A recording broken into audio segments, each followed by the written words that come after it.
started developing a chronic cough. At first I didn't think much of it, but I got to the point where I'd have to be chomping on Buckleys all the time just to be able to function. It didn't get better, cough candies didn't do anything, and so the next step was go back and see what we could do, and she insisted that you need to get an x-ray.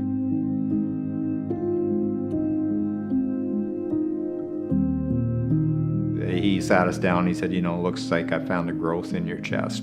After all of this testing, identified the brand or the type of cancer I had. It was lymphoma. And so lymphoma is essentially cancer of your lymph system. Prognosis, if there's no treatment, essentially you're going to die. If they don't fix it, if it doesn't get healed, you're going to die. For my family, I wasn't prepared to abandon them. And so for them, the risk was larger because they were going to lose a husband, father, son, and I wasn't ready to walk away from them. The threat of death was very real. It was 6 treatments of chemo. Like, I had probably lost 25 pounds through it all and lost all my hair, and probably harder to watch in a lot of ways. It's like, God, what's our plan here? How are we going to get through this? Out of the blue, I got a verse from God. It was part of a verse. It wasn't even a whole verse. It was, this does not end in death.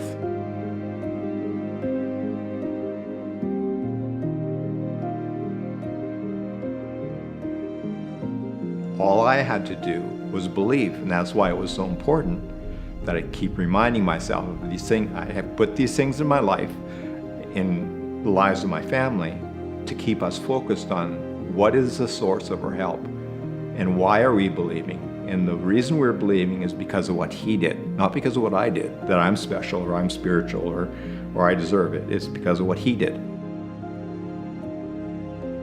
For the next phase, which was the stem cell transplant, you have a week straight of chemo that's every day for a week, and it was even higher doses than what I had experienced before. And essentially the stem cell transplant process with the chemo and transplant back to back is designed to stop this cancer from coming back. And since then we've done the PET scan again, and it's all good. The doctor's all happy, he's happy with my progress, everything is great, there's no cancer, it's all done, it's in the past. It's His healing power that has allowed us to get through this. You go through it, you realize that God is faithful in all of those things. I'm not afraid of the future because He's been faithful in the past. And whatever that disease thing was in the past, that's not who I am. That was something that I walked through. I'm not a cancer survivor. I'm a healed child of God.